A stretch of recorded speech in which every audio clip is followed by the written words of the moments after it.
warahmatullahi wabarakatuh. Anda sedang menyaksikan BS Channel.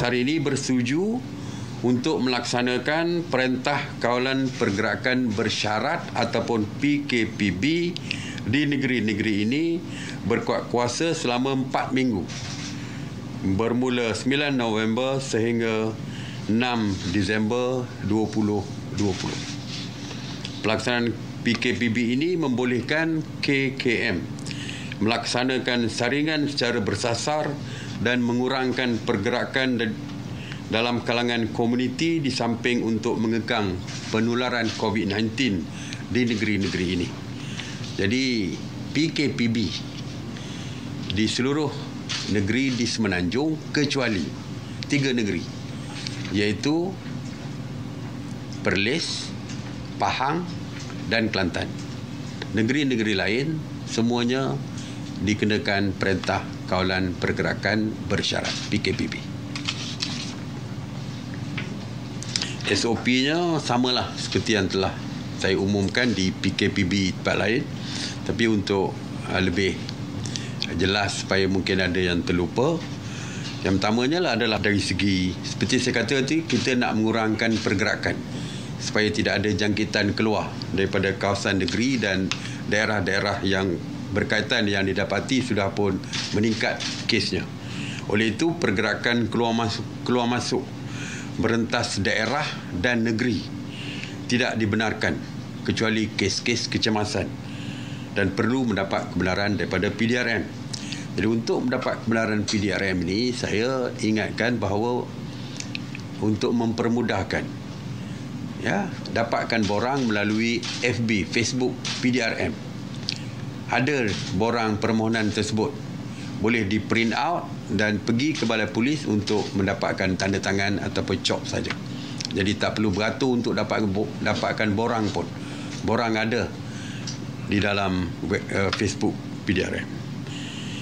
Bagi pekerja yang perlu merentas daerah, mereka hanya perlu menunjukkan pas kerja dan surat kebenaran daripada majikan, sama ada merentas daerah ataupun merentas negeri. Mungkin daripada Kedah nak ke Penang sebagai contoh. Jadi just tunjukkan surat majikan ataupun pas kerja pun sudah mencukupi. Untuk keluar rumah seperti saya katakan, 2 orang saja dibenarkan untuk membeli barangan keperluan. Bukan untuk shopping, bukan untuk pergi holiday dan sebagainya, tidak. Keluar rumah untuk memberi barang keperluan. Dan kalau boleh, jangan bawa mereka yang berisiko tinggi seperti kanak-kanak di bawah umur 12 tahun dan juga warga mas. Kalau boleh untuk keperluan saja keluar tu, untuk memberi suami isteri untuk keluar beli barang ataupun bapa ditemani anak dan sebagainya. Semua sekolah, institusi pengajian tinggi, institut latihan kemahiran, tadika, taska, pusat tahfiz adalah ditutup. Yang berkaitan dengan pendidikan ditutup. Aktiviti keagamaan di masjid dan surau seperti laungan azan, solat 5 waktu, solat Jumaat, semuanya akan ditentukan oleh pihak berkuasa agama negeri. Seperti saya katakan bahawa isu yang berkaitan dengan agama, berapa jumlah yang dibenarkan untuk berjemaah di dalam masjid untuk hari-hari biasa, sembahyang jemaah 5 waktu dan juga solat jemaat, ianya ditentukan oleh negeri. Kerana soal agama adalah soal di bawah kuasa negeri dan diletakkan di bawah kuasa Kebawah-Duli Yang Maha Mulia Sultan negeri masing-masing. Jadi maka pihak berkuasa agama negeri lah yang akan mengumumkan berapa jumlah, apa yang boleh dilakukan dan sebagainya. Aktiviti sosial dan budaya tidak dibenarkan. Pusat-pusat hiburan tidak dibenarkan. Walaupun kegiatan ekonomi boleh beroperasi seperti biasa, mengikut SOP yang telah pun ditetapkan. Restoran, kedai makan boleh ada makan di dalam restoran ataupun dine-in, tetapi dihadkan maksimum 4 orang sahaja untuk satu meja berdasarkan berdasarkan saiz meja, 2 orang hingga 4 orang. Walaupun kita menggalakkan supaya pembelian dilakukan secara berbungkus untuk dibawa pulang ataupun delivery ke rumah dan juga drive-thru ataupun pandu lalu. Pasar harian dibuka dari 6 pagi hingga 2 petang. Pasar borong 4 pagi hingga 2 petang. Pasar tani 6 pagi hingga 12 tengah hari.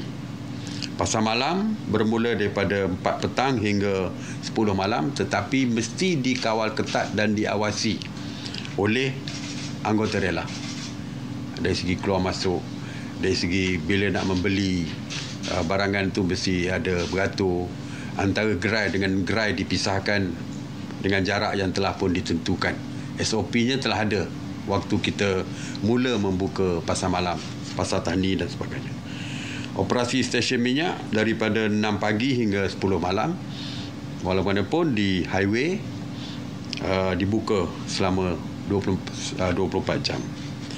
Pengangkutan awam seperti bas henti-henti, bas ekspres, LRT, teksi, e-hailing dengan maksimum 2 orang dibenarkan beroperasi dari 6 pagi hingga 12.30 malam.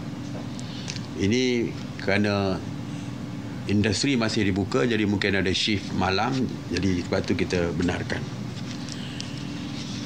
Sektor-sektor perikanan, peladangan, pertanian, pentandakan yang berkaitan dengan makanan kita benarkan, pertanian sayur, tanam sayur dan sebagainya kita benarkan kerana untuk keperluan bahan makanan.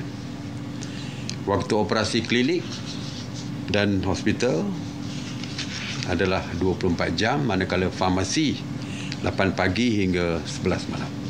Itu antara SOP-nya, dan saya percaya kalau perlukan lebih detail, banyak lagi yang saya tak boleh sebutkan di sini kerana mempunyai SOP.